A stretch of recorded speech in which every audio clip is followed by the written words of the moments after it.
The morning show here on Arise News. Joining us now to review today's top stories in newspapers is Emmanuel Efeni, Arise News analyst. Good morning, Emmanuel. Good morning, Ruben. Good morning. Yes. The newspaper review starts with this day as usual. After that conversation you had with the candidate of the APC. Now, the lead story of this day is from Edo State, dousing tension. Obaseki, Iyamu, others commit to peaceful election. Tinubu urges electorate to reject Edo governor. We will win. Atiku PDP replies. Yes. And other newspapers, other stories, election-related. The Daily Independent newspaper. UK vows to seize assets of Edo, Ondo electoral offenders. Obaseki, Iyamu, 12 others sign peace accord. We are sure of victory, Governor assures round-off campaign. Trade words with Tinubu over Edo governorship poll. The Daily Sun newspaper. Governors, INEC, REC, APC, PDP bigwigs on U.S. visa ban list. UK also to impose ban, prosecute Nigerian election riggers. If you look at that story, yes, the Sun newspaper is talking about those who are in the list of those banned by the U.S. from obtaining U.S. visa. And of course, mention INEC officials, APC members, PDP members, cut across board as it were.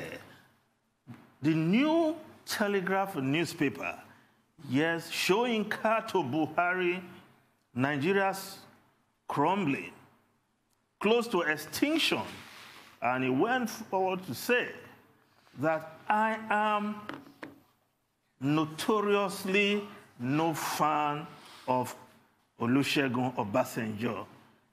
Says Obasanjo's warning accurate reading of the situation. And there's a quote there from Professor Wole Soyinka, Nobel laureate.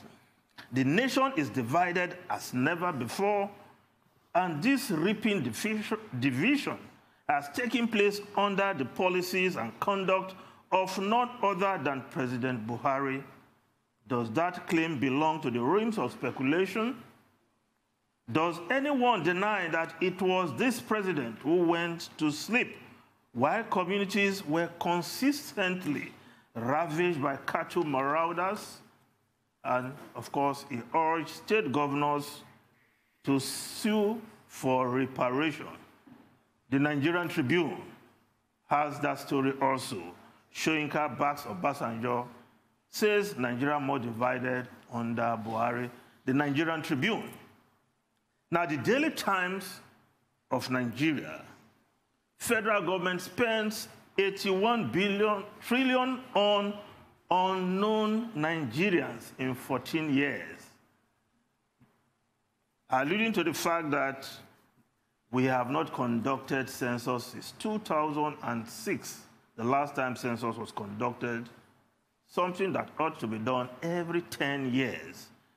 So all the money being spent, Nigeria don't know the actual number of its population.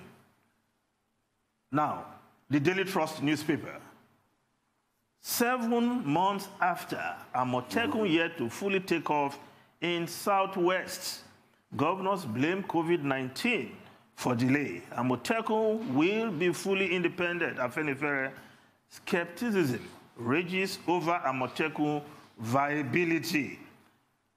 Now, of course, apart from Ondo State that has fully commenced the operation of Amotekun, as we can see, photographs from the not too long ago launch of the program, where Arakunrin Akeredolu has been acting as the field marshal, and is very proud of that as part of what he has done, seeking his people's mandate for a second term. But if we just look at the foreign newspapers before we come back to some of these stories, the UK, the Daily Mail, why they still failing the test? Why they're still failing the test? COVID tests will have to be rationed. The health secretary said yesterday that COVID tests will be rationed in the UK. In a humiliating climb down, he said a priority list will ensure care homes, hospitals, schools, and key staff. That's the Daily Mail of the UK. And key staff had enough. Test is not readily available to everybody still in the UK. Sometimes people have to go to very long distance to get testing done. But if we look at the Daily Telegraph, where the Archbishop of Canterbury, just like Nigeria, where clergymen have been complaining about some of government policy, the Archbishop of Canterbury warns that central control of virus response will harm elderly and the vulnerable. The Most Reverend Justin Welby warns that living through COVID-19 in the winter months will be unsustainable because of this rule that says not more than 6 members of a family or friends can gather at a time. The Times of UK has another story. Single drink in pregnancy will be noted on baby's file. And charities condemn NHS breach of data privacy. The NHS has come up with this proposal that charities have condemned, and is that all alcohol consumed by expectant mother will be recorded regardless of whether they consent. But of course, charities have said this is an invasion on data privacy of individuals. So it's a controversy there. And just before we come to the newspapers, Nigerian newspapers, to look at some of those issues we have just read, the Washington Post, Israel establishes ties with UAE, Bahrain. Trump presides at White House event. Accords lay ground for diplomatic other ties. The UAE and Bahrain became the third and the fourth Arab nations to establish or to normalize relations with Israel. Others who have done that in the past was Egypt in 1979 and Jordan in 2006. Now, Ruben, if we just come back to these newspapers, the peace accord signed by the governors, the governor of Edo State, who is the incumbent and candidate of the APC, of PDP, and the APC candidate, Pastor Osagi Iyamu, as well as 12 other candidates. They signed that peace accord yesterday. And hopefully, that should seal all the efforts, including that of the Benin monarch, Omonoba Nedo Kwakpolokpolo Oware II, in ensuring that there is a peaceful atmosphere on Saturday when the citizens of Edo State go to the polls to choose their leader, their governor, for the next 4 years. Elections should not be do or die affair. And of course, the security agencies must also do their job beyond the signing of papers in the full view of the cameras. Ruben and Adesoa.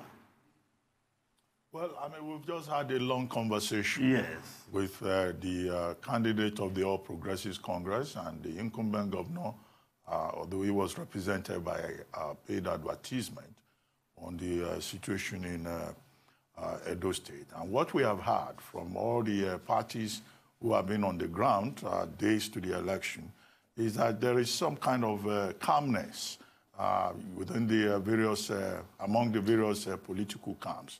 And we hope that with the accord that was signed yesterday and the intervention of the Oba of Benin and the intervention of civil society organizations, and also the intervention of the international community, notably the U.S. Department of State, and that was then followed up by the United Kingdom yesterday, making it clear that, look, if anybody is involved in any act of impunity in the course of the elections, not just in Ondo, not just in Edo, but also in Ondo State on October 10, that there will be sanctions. And then we have laws also in Nigeria. I keep referring to the Electoral Act. If you check Section 77 thereof, up to Section 130, and you jump to Section 150, you'll see that the law does not allow impunity. So it's important for all the parties involved to be reminded that the international community, the Nigerian community, even the electorate themselves expect that there will be peace on Saturday. If there is no peace, whoever is involved, we've been told, will be sanctioned domestically and also internationally. In fact, the UK authorities added something that would seem to be even stronger than that of the Americans. That's that, you know, assets belonging to belonging to such persons who are electoral offenders in the Edo and Ondo elections and thereafter could be attached, could be seized in the United Kingdom. And you know how Nigerians, when they make money, how they rush to the UK to acquire property. And in addition, the UK authorities are talking about the possibility of prosecution. And you know Nigerians like to go to London a lot. You know, London is the Paris for many Nigerians. So I think these various interventions, in my view, are commendable. But at the end of the day, it is for the political actors themselves to remain faithful and to abide by the promises that they have made. Saturday is almost here, and the entire world will be watching the situation in Edo State. I think it's good for them to know that this is not a village election. This is a global event. Rufai, shouldn't we be the one prosecuting our offenders instead of waiting for the international community to do that for us? We have laws. Yes, we don't enforce. Yes, we have laws. Hence the reign of impunity. Yes, we have laws we've not enforced. We choose to look the other way. Hence the reign of impunity, and we expect the West to help prosecute. I mean, the West will do what they can because they want to uphold the values of democracy everywhere in the world. But most importantly, what is wrong with our laws? Why can't we prosecute here? Why can't top election offenders face the music? Why are political thugs elected, you know, into houses of parliament here and there? Why can't we make our law stay supreme in this country? I mean, those are questions we should ask ourselves. But like what I was saying yesterday is this. No politician would ensure that the democratic process is smoothened out because he has an interest, and his interest is to win. It is the people that will demand accountability for various processes. It is the people. And like I said yesterday, isn't it the time for people to start saying, it's good to ask questions about the electoral bill? President Buhari didn't sign it the last time. They said there were one or two clauses there. I wasn't comfortable leading up to the last election. Why hasn't he signed it now? We're 1 year going to 2 years. 2023 is just around the corner. Talking of the Electoral Act, right? Yeah, the Electoral Act. Are we going to wait till 2023 again before we hear that there's one or two clauses that we don't like and we can't sign it again? Aren't the people pushing this? Aren't they writing their lawmakers and asking questions about this? Democracy will not get better until the people ask questions. You seem to be putting all the blame on the people, Rufai. Yes, yes. Because who goes to the polling booths to vote? Our legislators should do their work. Legislators are representative of who? The people. So if the people do not hold the legislators and put their feet on the fire, they will not do anything. I mean, there's enough blame to go around. The political class, the people, the electoral body, the government. We have so much, you know, electoral reforms, papers that have been put together, you know. Let us have a separate commission. If the Independent National Electoral Commission is overburdened and cannot prosecute, what about a separate commission for that has been, you know, advocated for over and over again? Just yesterday, I was listening to INEC saying they are just here to prosecute some, they've arrested and they are waiting for the prosecution of some INEC officials who, you know... As well as some lecturers. As well as some lecturers way back, how many years ago in last elections? You know, so how long are we going to have that? But I'm curious, you know, the signing of the peace accord, yes, is welcomed. And we should commend the NPC for doing so. But I listened to the incumbents yesterday saying that, you know, although I will abide by the spirit and the letters of this accord, but I have a problem with actors who are not directly involved in these elections, who exact influence in, you know, the political arena in Edo State. What happens to people like that who are not morally bound by this accord? Because it's all about morality. There's no legal back into it. What happens to people like that? Who is holding them to account? How do we ensure that this trickles down to the people? Because the foot soldiers are the ones who go to grab ballot boxes. It is not Pastor Iyamu, it is not Godwin Obaseki, it is not the other 12 candidates. They are usually mandated by their principals. So how do we ensure... their principals will call them to order. So there will be no excuse, and that's my point. So it is not just seeing the candidates penning their signature to this accord. It is holding them to their words to say, you have to make sure that those foot soldiers don't carry out, you know, those mandates. And I think one point that needs to be stressed further, which you alluded to, you probably didn't want to mention names, is that there are persons outside Edo State who have also thrown their egos into the competition in Edo State. And they are likely to worsen the situation. And I think that, you know, the peace process, you know, should also include them. They ought to be appealed to allow the people of Edo State to decide, and not forces from outside, whether they're coming from the South-South or they are coming from the South-Southwest, to come and hijack the process in Edo State. Because we do not want a situation whereby the main political actors will now say, oh, we kept the peace, but we didn't know where these talks came from. Now, the authorities should be prepared to monitor the situation. They talk about intelligence. This is now when we need that intelligence. We can't have 31,000 policemen on the ground and you come and give excuses. Talking about accord, I wanted to comment quickly on the Abrahamic Accord yesterday that was signed by Israel. No, Ruben, just before you go there, are you saying if you are the leader of a party, you cannot give your support from afar to what is happening in Edo State, whether it is verbal, whether appealing to the people, or you are the leader, a leader of a party, you come and join the campaign in Edo State from your state as a state governor, and you say this will just stay away? Whether you are leader of a party or you're governor of another state, is that what you're saying? No, I'm not saying stay away. I'm saying there should be a meeting of minds with regard to this peace accord. And they need to make sure that the process is peaceful and is fair and is credible. Because the kind of rhetoric we've been getting is, you know, people outside the state are insisting that this was what must happen on election day. The rhetoric from outside Edo State is even more, you know, febrile than the one, the kind of rhetoric you get from within the state. So you get the impression that this is, you know, the stakes are so high that, and the desperation is so much that although we talk about peace, you know, we may find a different kind of situation. And the more reason the security agencies must be prepared. Yes, not to the accord signed in the White House yesterday. That's what you're talking about. Yes, but I'm not too sure we have more time. Okay. But I think it's a great development. But the pressure will now be on the Palestinians, who will be wondering what is going on. Accord without carrying the Palestinians, will that really bring peace to the Middle East? Anyway, not enough time to address that. Maybe tomorrow. Yeah. Thank you, Emmanuel Efeni.